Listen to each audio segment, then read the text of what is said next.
wabarakatuh.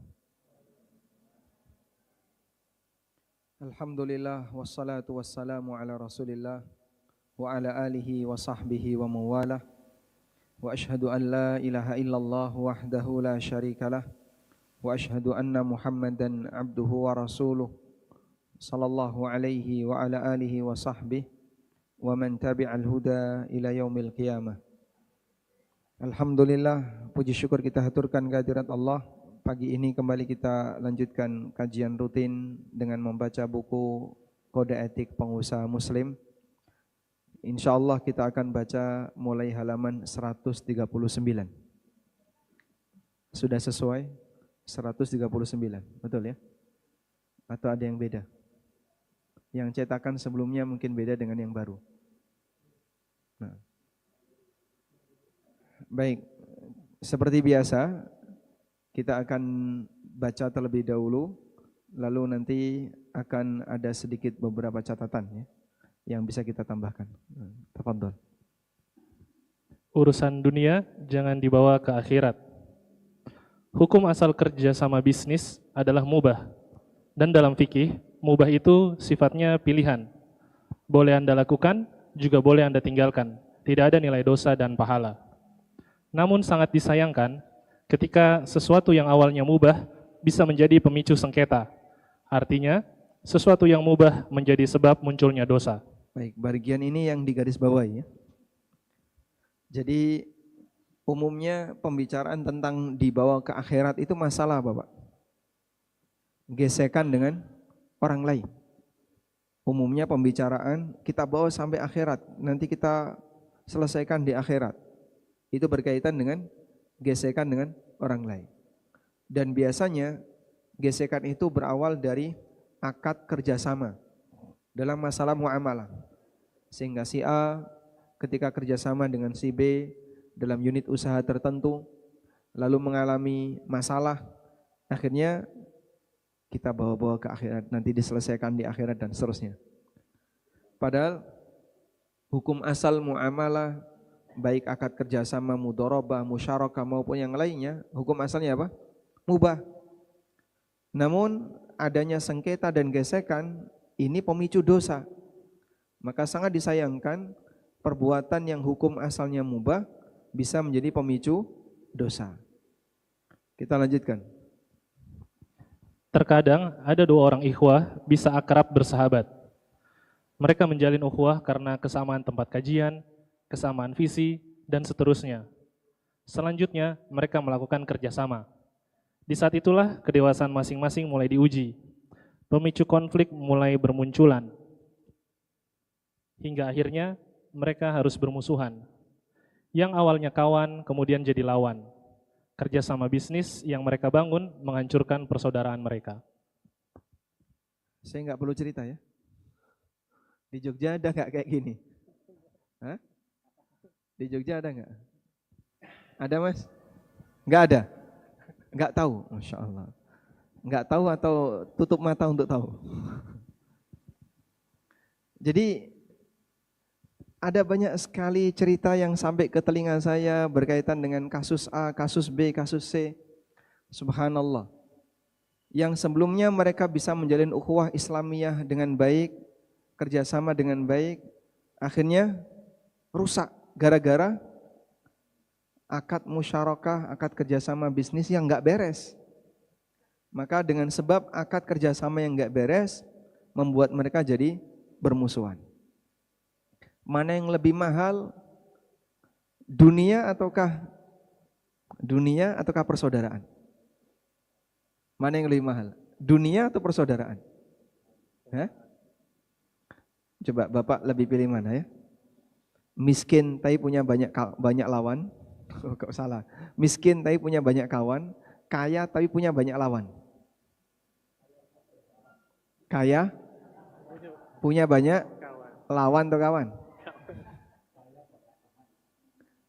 Miskin punya banyak teman, kaya punya banyak musuh. Pilih mana? Enggak milih? Pilih pripun? Kaya yang banyak teman. Sulit yang kayak gitu. Jarang. Sehingga pada posisi ketika kita bekerja sama dengan orang lain, pilihannya antara gesekan jadi lawan dan gesekan jadi kawan. Tapi kenyataannya banyak gesekan yang jadi lawan. Memang menguntungkan, tapi di balik keuntungan itu barangkali ada gesekan, ada ketegangan antara satu dengan yang lain. Dan itu banyak sekali. Ya, mereka yang ingin menyelesaikan sengketa, ingin curhat masalah ini, sengketa ini, banyak sekali. Jadi melalui program konsultasi syariah, nah, disitulah saya banyak tahu kartu as masing-masing ada di depan saya ini. Baik, terus gimana ini Pak? Ada salah satu cerita ini, tapi kejadiannya di luar Jawa. Kejadiannya ada di Pulau Sumatera, di pulau ya. Provinsi mana Pak Ustadz? Enggak penting itu. Saya masih ingat waktu saya datang ke sana, 2 orang ini panitia inti yang ikut antar jemput, yang pokoknya paling sibuk lah dalam kegiatan kajian di sana. Kalau boleh disebut safari dakwah. Baik. Kemudian setelah saya pulang, saya dapat kabar 2 orang ini kerjasama dalam bisnis. Usahanya bagus, berkembang.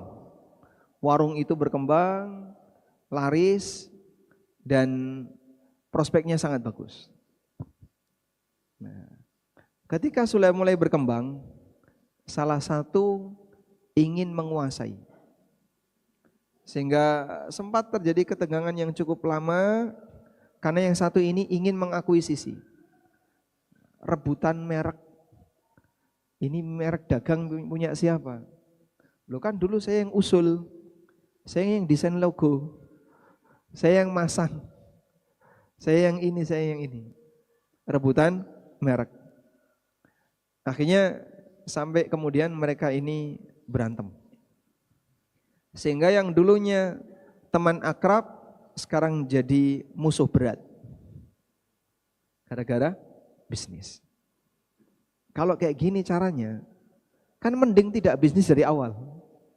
Mereka tetap bisa membangun persaudaraan, tapi nggak ada uang. Nggak ada uang Pak ya. Atau ada uang, tapi mereka berantem. Pilih mana Pak? Nggak ada uang, mereka akrab. Ada uang, mereka berantem. Bapak pilih mana? Ya? Yang akrab saja, walaupun banyak utang, agar hatinya tenang. Ini jawaban yang usianya 60 ke atas. Yusuf pinten? 67. Karena beliau pilih tenang ya. Yang masih usia 40-an, 30-an, pilih mana? Berantem. Yang penting ada uang.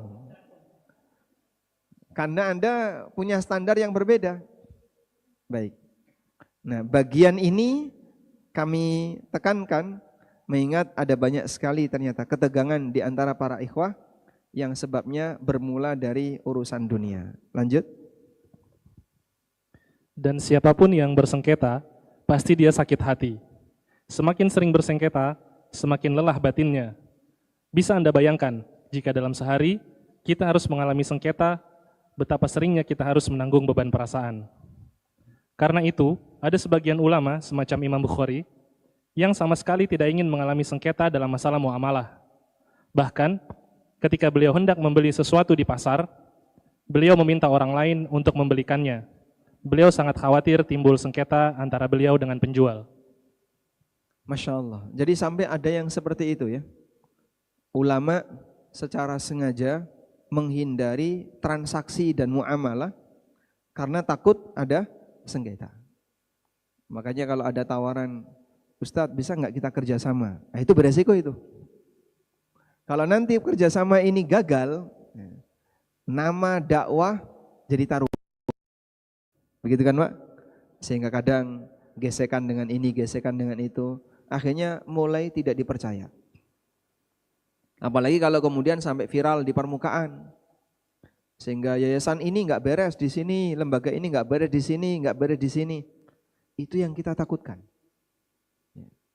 Ada banyak sekali yang tanya, kenapa ANB nggak bikin travel sendiri? Ya, wallahu a'lam. Kan jamaahnya sudah cukup sering memberangkatkan jamaah umroh. Alhamdulillah, setiap kali keberangkatan minimal 5 bis, maksimal 6 bis. Ya, sekitar 278 orang. Kenapa enggak bikin travel sendiri? Karena saya dalam banyak sekali menemani kegiatan perjalanan travel ini, saya melihat ada banyak gesekan. Sehingga kalau saya bikin travel sendiri, mungkin pusing nanti. Akan lebih pusing mikir travel daripada pusing mikir kajian. Ya sudahlah, nggak usah bikin travel. Nah kok bisa memberangkatkan? Nah itu rahasia di belakang ya, yang tidak boleh dibicarakan di masjid. Baik. Tapi terkadang memang ada sisi di mana kita perlu jaga jarak untuk yang beresiko. Sehingga kalau misalnya kayaknya ini kalau kerjasama nanti kira-kira akan beresiko, ya sudahlah, lebih baik tidak. Agar kita tetap bisa jaga perasaan. Perasaan itu mahal. Baik, coba Anda buka firman Allah Subhanahu wa taala. Allah taala berfirman di surat Al-Anfal ayat 63.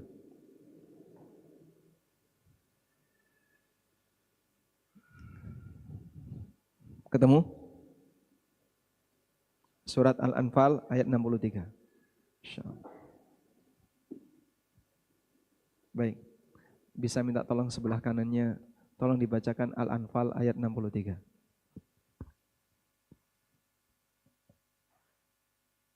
Wa allafa baina qulubihim law anfaqta ma fil ardi jami'an ma allafta baina qulubihim walakinallaha allafa bainahum innahu azizul hakim. Baik, sebelahnya artinya.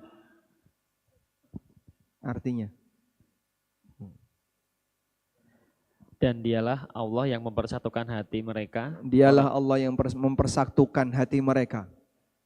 Walaupun kamu menginfakkan semua kekayaan yang berada di bumi. Masya Allah. Andai kau menginfakkan semua kekayaanmu yang ada di muka bumi, niscaya kamu tidak dapat mempersatukan hati mereka. Kau tidak akan mampu mempersatukan hati mereka. Tetapi Allah telah mempersatukan hati mereka. Tapi Allah lah yang mempersatukan hati mereka. Jadi kira-kira berapa nilai persatuan hati itu? Berapa harga dari persatuan hati itu? Nah, harganya berapa? Yang kata Allah di sini, lau anfaqta ma fil ardi jami'an. Andaikan kau menginfakkan seluruh hartamu di muka bumi, ma'allafta baina qulubihim, kau tidak akan mampu untuk mempersatukan hati mereka. Jadi berapa nilai persatuan hati? Persaudaraan itu berapa nilainya? Bumi seisinya. Baik, coba Bapak lihat kekayaan di muka bumi ini yang paling kaya itu apa Pak? Yang paling besar nilainya. Sebutkan kekayaan di muka bumi ini yang paling mahal nilainya. Yang Bapak tahu apa? Kekayaan di muka bumi, materi yang paling mahal. Ini Pak, paling mahal. Apa itu? Tambang minyak. Aramco misalnya. Berapa valuasi Aramco? Oh, ada yang lebih mahal lagi. Perusahaannya siapa? Perusahaannya siapa yang paling mahal nilainya? Tesla. Perusahaannya Elon Musk. Elon Musk bisa bikin perusahaan dengan nilai valuasi yang lebih tinggi daripada punyanya Aramco. Oh, ada yang lebih tinggi lagi. Perusahaannya Microsoft. Lebih tinggi lagi. Baik. Semua itu digabung, semua itu diakumulasi, dibandingkan dengan persaudaraan, lebih mahal persaudaraan. Jadi kalau orang gumun, kagum dengan kekayaan materi duniawi yang dimiliki oleh manusia dibandingkan dengan kekayaan berupa persaudaraan antar sesama muslim, lebih berharga ini daripada yang itu. Karena itu ada sebuah riwayat dari Abdah bin Abi Lubabah. Saya bacakan ya. Dalam tafsir Ibnu Katsir disebutkan riwayat dari Abdah bin Abi Lubabah. Abdah bin Abi Lubabah pernah bercerita, laqitu Mujahid fa akhadha bi yadi faqala. Aku pernah ketemu Mujahid. Lalu beliau salaman. Beliau salaman denganku, faqala, lalu beliau mengatakan, idza tara al-mutahabbani fillah fa akhadha ahaduhuma bi yadi sahibihi wa dhahika ilaihi. Apabila ada dua orang yang saling mencintai karena Allah.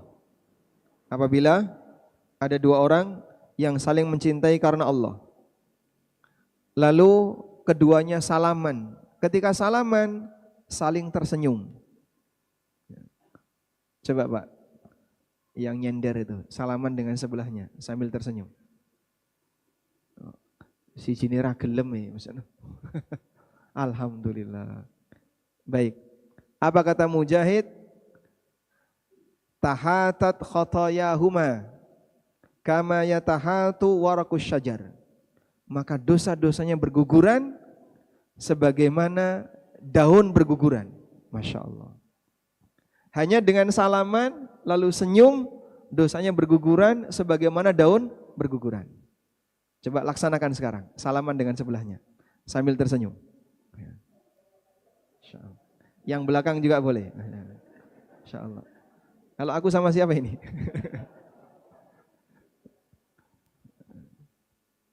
Apa yang Anda rasakan? Hah?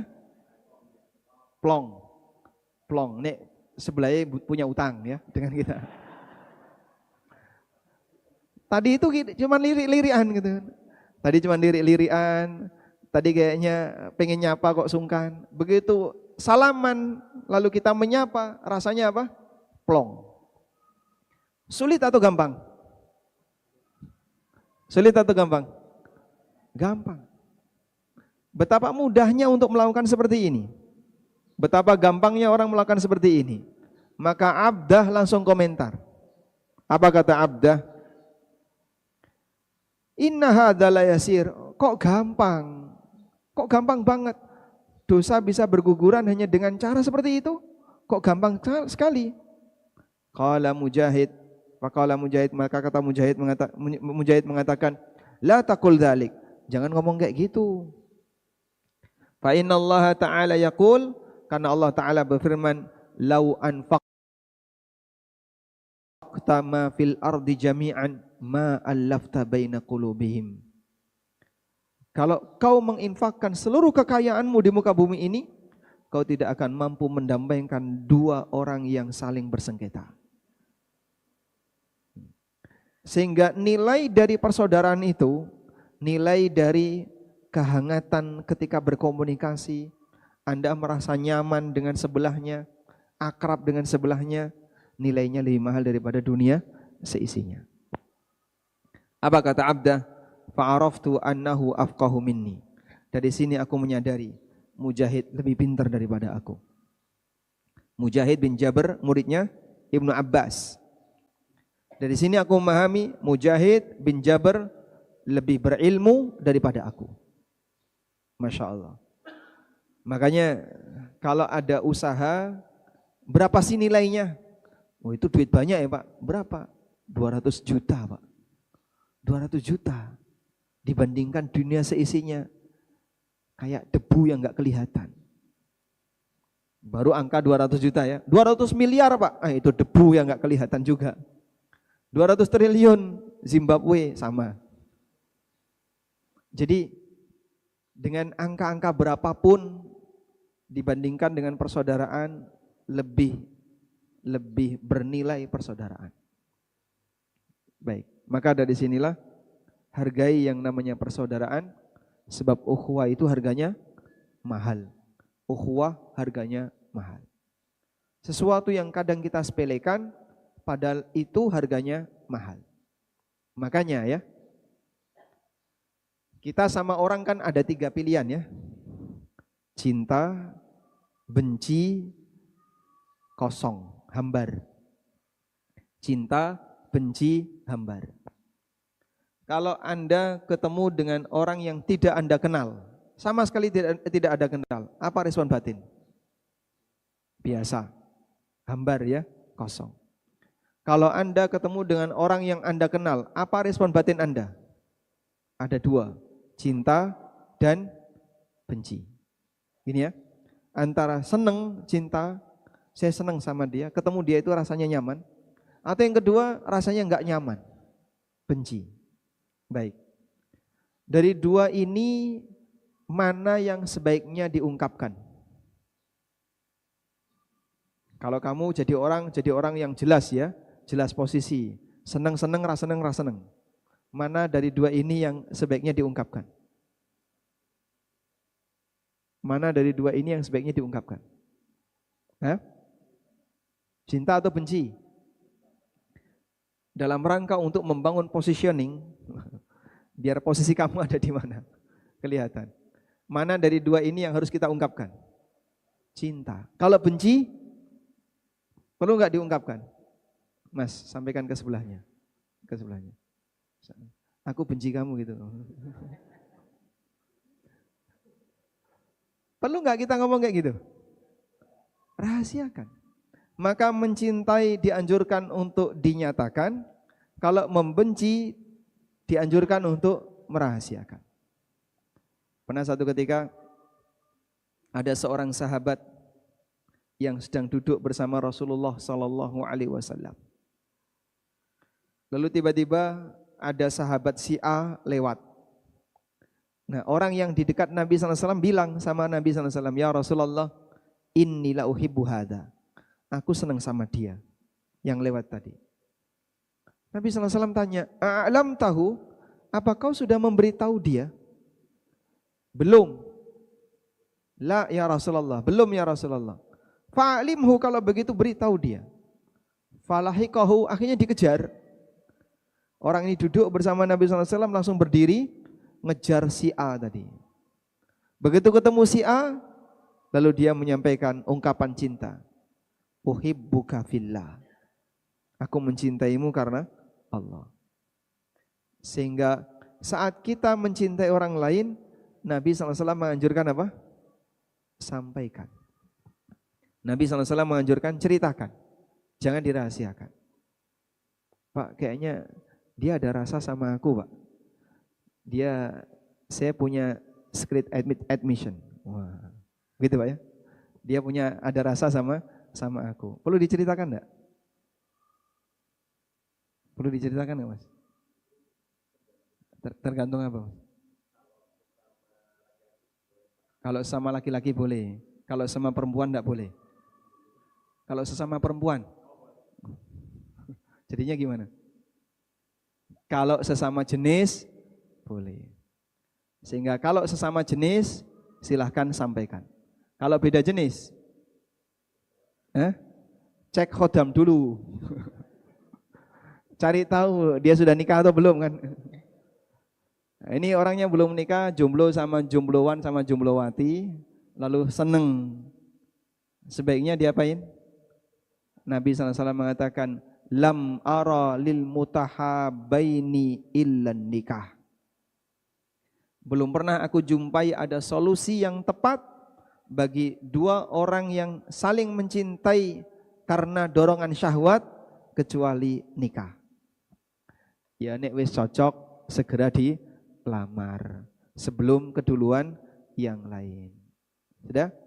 Begitu datang cek khodam ternyata sudah punya khodam. Nah, kalau kayak gini ya jangan berani-berani masuk ya.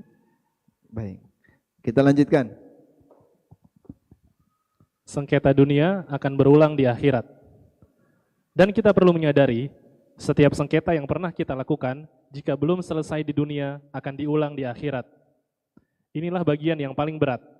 Tekanan batin akibat sengketa akan kembali dimunculkan ketika hisab. Terkadang, kita berkeinginan agar sengketa yang kita lakukan tidak diketahui orang lain.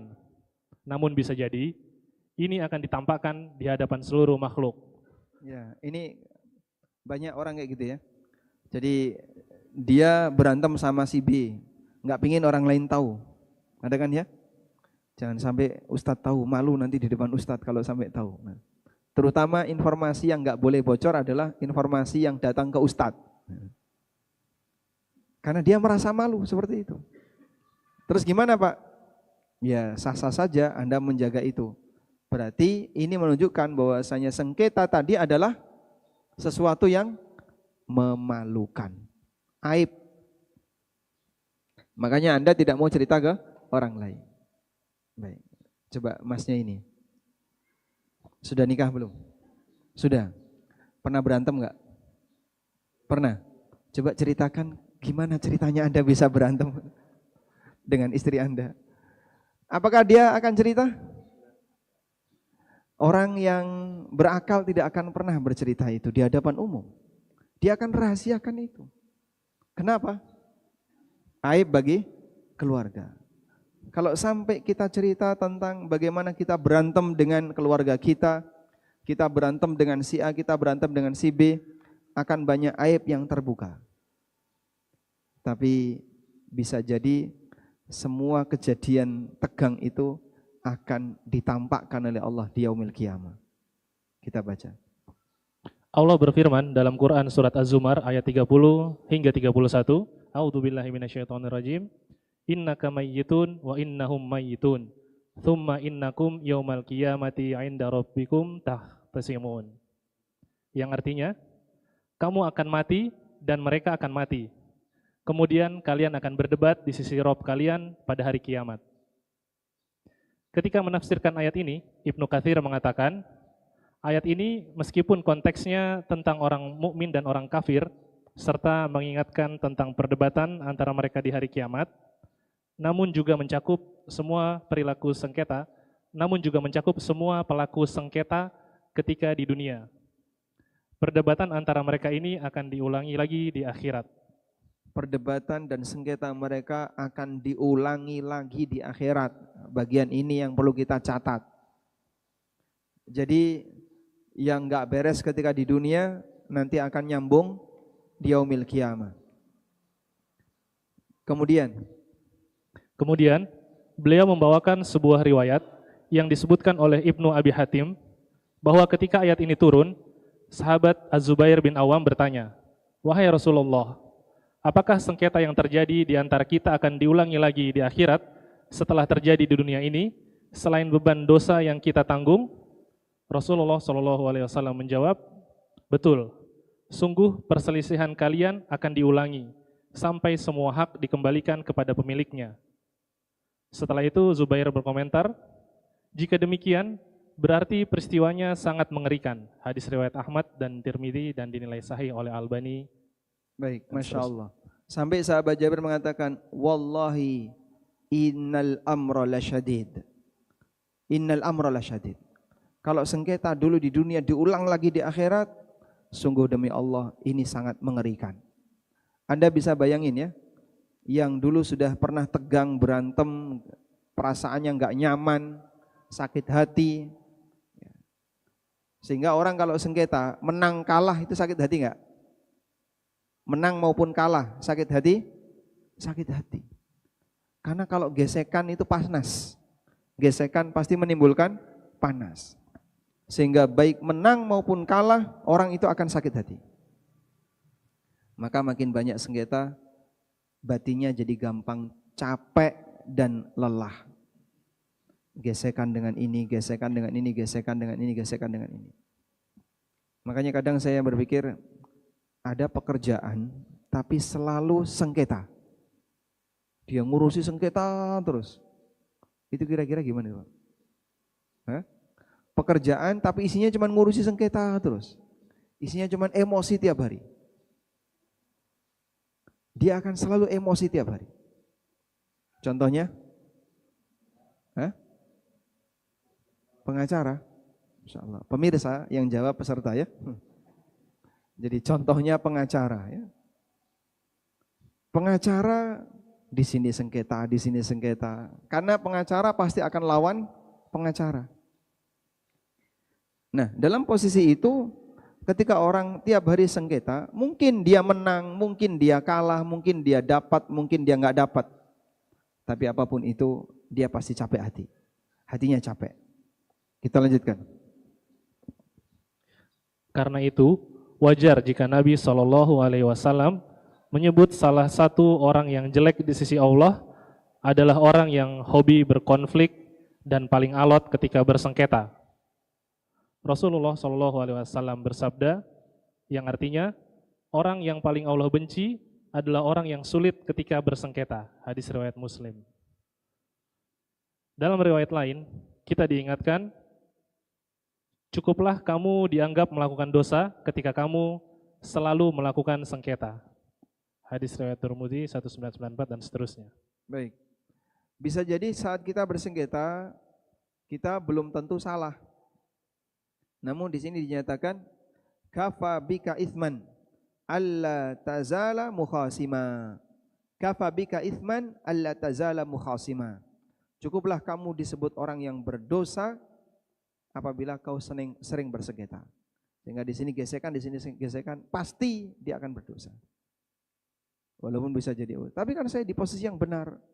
Ya, kau memang mungkin bisa berada di posisi yang benar. Tapi dalam sengketamu, saat pembalasan yang kau lakukan saat ini, akan ada sisi yang enggak benar yang kau lakukan. Maka betapa capeknya seorang hamba yang dia gampang bersengketa karena dia akan berhadapan dengan banyak sekali tuntutan dari orang lain.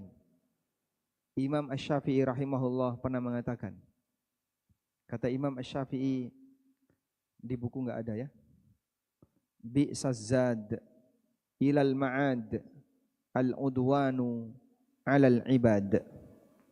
Sejelek-jelek bekal menuju akhirat adalah bermusuhan dengan teman akrab.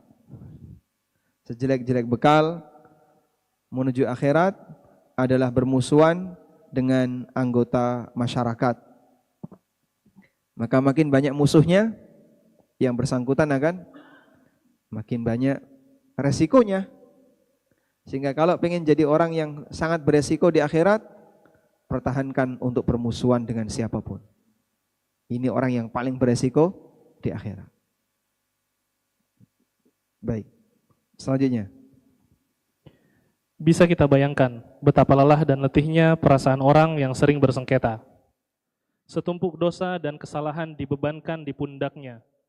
Itu pun masih ditambah dengan semua tekanan batin dari setiap sengketa yang pernah dilakukan di dunia. Selesaikan urusan dunia hanya sampai dunia.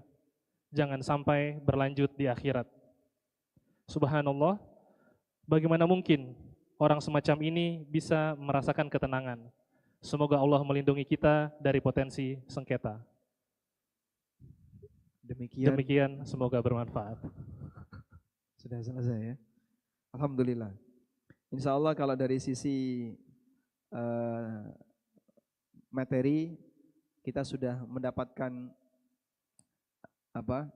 inti dari apa yang ingin kita bahas. Namun selanjutnya adalah belajar masalah kedewasaan. Bagaimana agar kita bisa menjadi orang yang lebih dewasa, lebih nyaman ketika berinteraksi dengan orang lain, tidak gampang untuk bersengketa, terutama mohon maaf, yang namanya baper itu mungkin perlu tensinya dikurangi. Dan di antara bentuk baper itu gampang komentar. Sehingga ada salah dikit, dia komentar. Ada salah dikit, dia komentar. Komentarnya tidak langsung kepada yang bersangkutan, tapi di tempat yang lain. Jadinya apa? Ghibah. Jadinya ghibah. Maka kita seperti gampang sensitif perasaannya. Ada apa dikit, kita ngomong ke orang lain. Ada apa dikit, kita ngomong ke orang lain. Baik. Tidak ada satupun manusia yang kebal dari dosa. Karena kita tidak maksum. Kita pernah salah sebagaimana mereka juga pernah salah. Cuman masalahnya adalah apakah kita bisa jaga diri ketika berinteraksi dengan kesalahan orang lain ataukah tidak. Terkadang kita gampang mengomentari kesalahan orang lain, padahal orang lain tidak komentar kesalahan kita. Berarti sebenarnya siapa yang lebih salah dalam masalah ini? Karena belum tentu komentar itu memperbaiki. Komentar itu hanya sifatnya luapan batin pada posisi ketika dia nggak terima. Oleh karena itu, sekiranya komentar itu tidak penting disampaikan ke orang lain, ya nggak usah disampaikan. Misalnya Anda sedang bersama si A. Saya tidak punya kepentingan dengan si A dalam masalah ini. Si A juga nggak bisa menyelesaikan, si A nggak bisa ngasih solusi. Ya sudah, Anda tidak perlu ceritakan kepada si A. Jadi Anda punya masalah dengan si B. Lalu ketemu si A. A kenal B. Kira-kira pengen nggak kita cerita kepada A tentang B? Syahwat itu muncul. Sehingga dia mendesak. Ayo ceritakan, ayo ceritakan. Boleh nggak kita ceritakan masalah kita dengan B kepada A? Boleh atau tidak? Boleh? Nggak boleh? Ya tergantung. Kalau A ini punya kepentingan dengan B atau bisa ngasih solusi terhadap B, silahkan Anda ceritakan. Ya, sehingga A nanti ngasih saran. Oh iya, yang kayak gitu tuh caranya kayak gini, caranya kayak gini. Alhamdulillah, ada sisi manfaat yang bisa Anda dapatkan. Tapi kalau hanya sebatas cerita saja, tanpa ada hasil apapun, berarti masuk kategori ghibah. Dan ini dosa besar. Wallahu a'lam. Anda lihat Nabi Yusuf yang disikapi jahat oleh saudaranya. Setelah beliau ketemu dengan bapaknya, Yusuf nggak pernah cerita tentang kejadian beliau bersama saudaranya. Sehingga walaupun sangat menyakitkan, tapi Yusuf nggak pernah cerita. Ya sudahlah, yang lalu biarlah berlalu. Sekarang kita membuka lembaran baru. Tapi Yusuf alaihissalam tidak pernah cerita kepada bapaknya tentang kejadian yang beliau alami ketika dizalimi oleh saudaranya.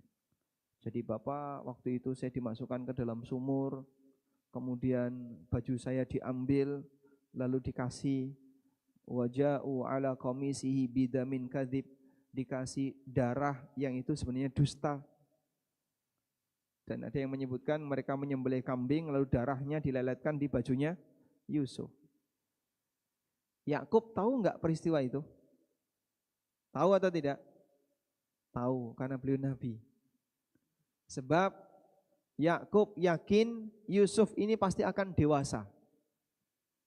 Karena Nabi Yakub sudah dapat cerita dari Yusuf kalau beliau bermimpi melihat 11 bintang dan matahari serta bulan sujud kepadanya. Yakub paham takwilnya. Oh, nanti Yusuf akan seperti ini. Kalau kemudian Yusuf hilang selama bertahun-tahun, Yakub yakin nanti pasti orangnya akan muncul di permukaan. Menjadi orang hebat. Subhanallah. Karena beliau seorang nabi, akhirnya terjadilah seperti takwil mimpi yang pernah ditakwilkan oleh Yakub. Jarak antara mimpi Yusuf sampai realita takwilnya itu puluhan tahun. Puluhan tahun. Jaraknya puluhan tahun. Terus apa itu, Pak? Ya, seperti itulah yang namanya mimpi. Terkadang Allah datangkan untuk informasi, tapi kejadiannya puluhan tahun baru muncul. Dan Yakub tahu Yusuf akan mengalami itu. Namun Yusuf tidak pernah cerita kepada bapaknya tentang kejahatan yang dilakukan oleh saudara-saudaranya. Wallahu a'lam. Walhamdulillahirabbil alamin. Baik. Cukup insyaallah. Mungkin itu dulu yang bisa kita sampaikan. Semoga apa yang kita bahas ini bermanfaat. Wassallallahu ala nabiyyina Muhammadin wa ala alihi wa sahbihi wasallam. Jazakumullah khairan Ustaz atas penjelasannya. Berikutnya kita akan masuk ke sesi tanya jawab. Namun sebelum kita laksanakan sesi tanya jawab, kami himbau kepada para jamaah yang di sebelahnya ada kotak infak. Mohon bantuannya untuk bisa diedarkan ke jamaah di sebelahnya. Sekali lagi kami persilakan kepada para jamaah akhwat bisa bertanya melalui kertas dan yang ikhwan bisa bertanya langsung. Bismillah, Assalamualaikum warahmatullahi wabarakatuh. Izin bertanya Ustadz terkait zakat. Di sini jika misalnya kita memiliki sebuah perusahaan dimiliki oleh lebih dari 1 orang atau 3 orang misalnya, lalu perusahaan itu memiliki liquid cash, uang cash itu kan berputar Ustadz ya. Tapi uang cash itu sudah mencapai haul dan nisab. Pertanyaannya adalah zakat itu ditanggung perusahaan tersebut atau per individu Ustaz, dan bagaimana pembagiannya? Semua ibadah mahdhah itu pribadi. Sholat itu pribadi. Sehingga tidak ada kewajiban sholat perusahaan. Sudah diwakili sama Pak Direktur selesai, yang lain tidak ada ya. Ada yang wajib kifayah. Kalau wajib kifayah kan diwakili oleh sebagian kaum muslimin. Sementara untuk yang wajib ain sifatnya pribadi. Zakat itu fardu ain atau fardu kifayah? Zakat itu fardu ain atau fardu kifayah? Fardu ain bagi yang memenuhi syarat. Syaratnya apa Pak? Ya, dia seorang yang wajib zakat, muzaki, punya harta sebesar 1 nisab, kemudian bertahan dalam waktu 1 haul. Baik.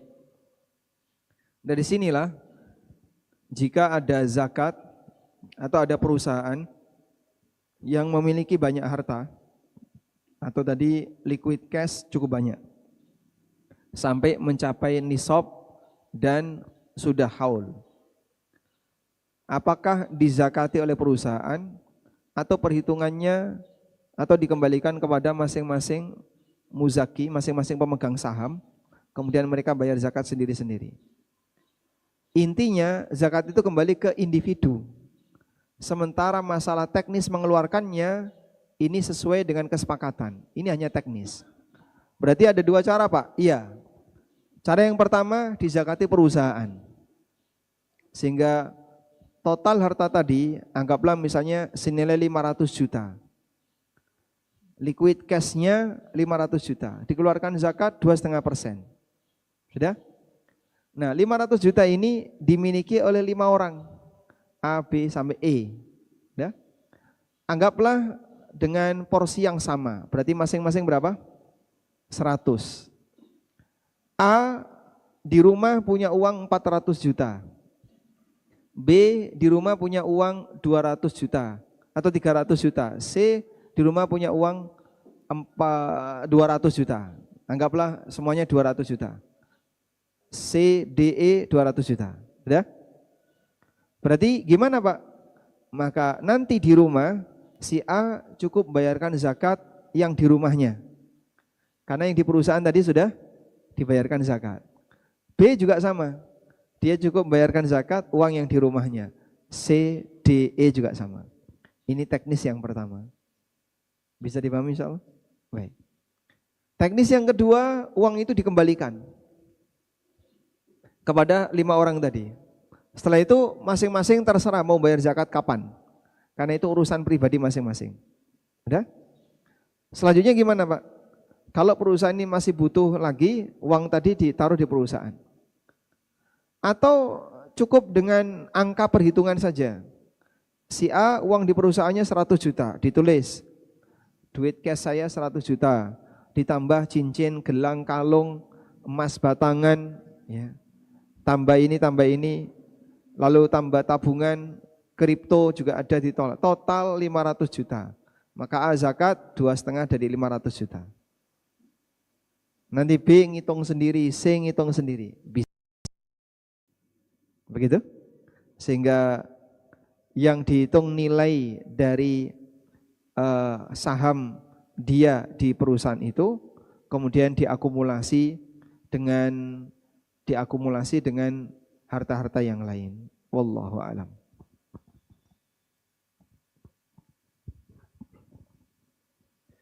Pertanyaan berikut Ustadz. Ada titipan pertanyaan dari jamaah. Assalamualaikum Ustadz. Izin bertanya di luar tema. Saya pemilik kafe.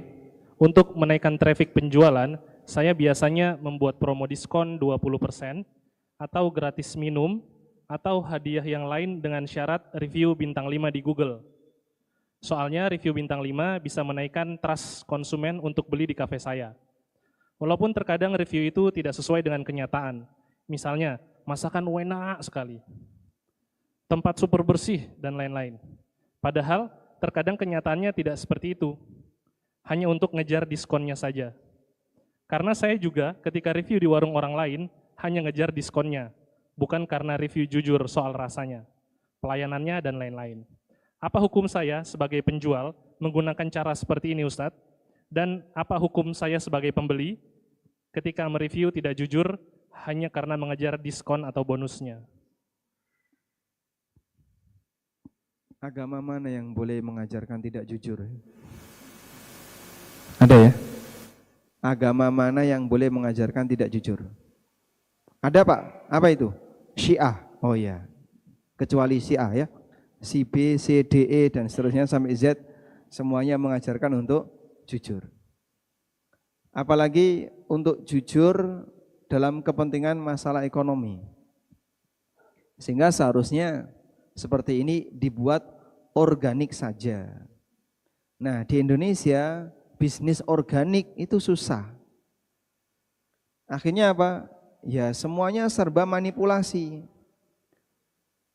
Karena kalau saya organik saja Pak, enggak bisa Pak naik rating, enggak bisa bersaing dengan yang lain, enggak bisa ini, enggak bisa. Karena organik. Ya kalau organik enggak bisa iklan, boleh silahkan. Tapi yang jujur, jangan menyampaikan data yang tidak sesuai asli. Wah kalau jujur-jujur Pak, ajur. Tahu ajur? Ya. Ajur itu binasa. Kolaps nanti usaha saya. Nah terus maunya gimana? Ya saya harus ikut tidak jujur. Ya, tidak jujur kok diikuti. Ya memang sementara ini kalau kita lihat warung kan lihat ratingnya ya. Oh bintang 5-nya banyak. Atau sudah sering yang ngasih bintang 5. Akhirnya kita mampir di situ. Kok ternyata enggak jujur, berarti siapa yang jadi korban? Siapa yang jadi korban? Konsumen. Saya itu pernah mampir di sebuah warung dan qadarullah waktu itu juga membawa banyak tamu ya. Mengecewakannya ya, hampir 80%. Tidak kecewanya tinggal 20%. Masya Allah, kayak gini gitu ya. Namanya bagus, parkirnya bagus, tapi ternyata sangat mengecewakan. Saya mau kasih review minus itu gak tega. Agar orang lain tidak terjebak di sana. Kamu jangan tiru seperti saya, masuk ke warung ini sangat mengecewakan. Dan kayaknya di konsumen yang lain pun mengecewakan, karena saya lihat di review yang lain, oh iya pada caci maki sih. Baik. Nah kalau kemudian caci maki ini bisa ditutupi dengan cara manipulasi tadi, akan ada banyak korban yang masuk ke sana. Kita sudah punya budaya yang sangat tidak enak. Bapak lihat ya, kenapa toko oleh-oleh itu laris? Kenapa toko oleh-oleh itu laris? Kenapa toko oleh-oleh itu laris? Ada fee untuk siapa? Untuk supir bis. Jadi dia ngasih ke supir bis. Cara nggak sehat kayak gini kan di Indonesia banyak sekali ya. Terus gimana itu hukumnya Pak? Haram. Enggak, coba kasih penjelasan lebih panjang. Haram. Apalagi kalau enggak haram tuh. Itu dusta semua itu. Dan yang jadi korban siapa? Konsumen. Cuman kita mau ngasih nasihat kepada siapa? Wong supir bisnya juga nggak ikut ngaji. Ya barangkali mereka nonton YouTube, yang ditonton bukan kajian kalau di YouTube. Belum lagi tokonya, peduli amat sama yang kayak gini. Yang penting pokoknya kami laris. Yang disogok supir bisnya. Nah kalau supir bis belok ke situ, penumpang mau ngapain coba? Pak, jangan di sini Pak, pindah sana Pak, pindah kemana? Tidak ada pilihan yang lain. Saya pernah itu ya, ikut rombongan wisata kayak gitu, mampir di sebuah toko oleh-oleh. Nah, saya nggak beli, tapi saya jalan-jalan ke belakang. Di tempat para supir itu ngumpul. Saya masuk situ, semua pandangan ke arah saya kok. Ini bukan wajah supir kok masuk sini.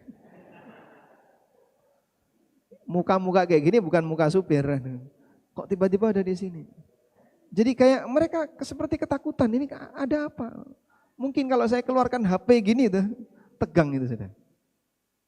Subhanallah. Nah, bagaimana negara kita bisa bersih dari korupsi? Kalau yang kelas bawah saja kayak gini ya. Belum lagi yang interaksi dengan yang lainnya. Baik. Maka ya ini PR bagi para guru yang mereka punya tanggung jawab untuk ngajari masyarakat tentang edukasi masalah anti korupsi dan seterusnya. Karena korupsi di swasta juga banyak sekali.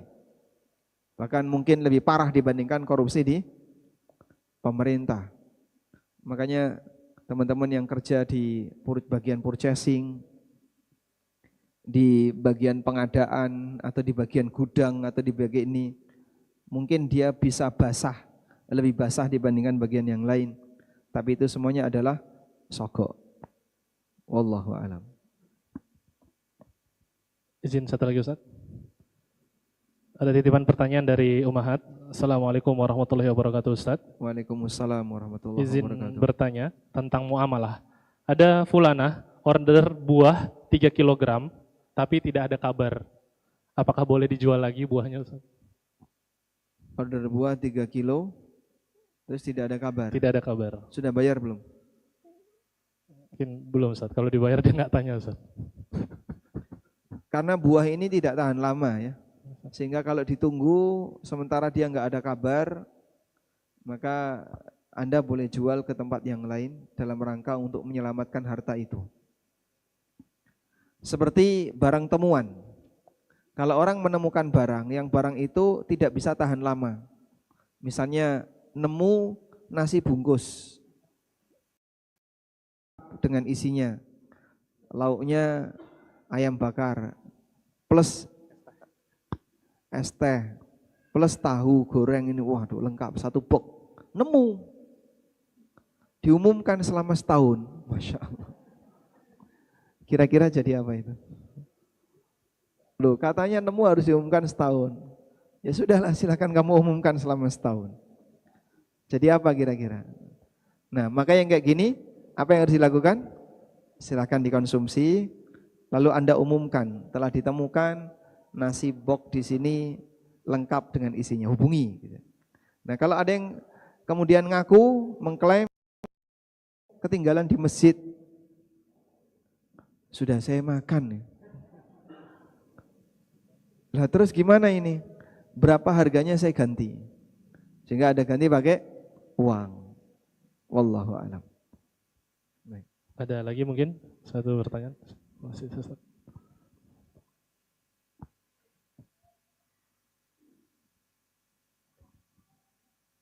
Assalamualaikum warahmatullahi wabarakatuh Ustadz. Waalaikumsalam warahmatullahi wabarakatuh. Mau menanyakan tentang waris ya. Jadi kalau misalkan waris itu menjadi sengketa bagi para ahli warisnya, itu apakah harus misalkan tidak tercapai kesepakatan gitu ya, itu apakah harus digugat dengan resiko nanti hubungan silaturahmi jadi tidak baik, ataukah dihindari supaya tidak terjadi sengketa? Terima kasih Ustadz. Waalaikumsalam warahmatullahi wabarakatuh. Waalaikumsalam warahmatullahi wabarakatuh. Ada dua sahabat Ansor. menghadap Nabi SAW. Lalu mereka sengketa waris. Kemudian Nabi SAW meminta kepada masing-masing, silahkan sampaikan data kalian. Si A mulai bicara. Selesai si A bicara, si B bicara. Selesai keduanya bicara, Nabi SAW mengatakan, innama ana basyarun wa antum takhtasimuna alayya. Aku manusia biasa dan kalian sengketa di hadapanku.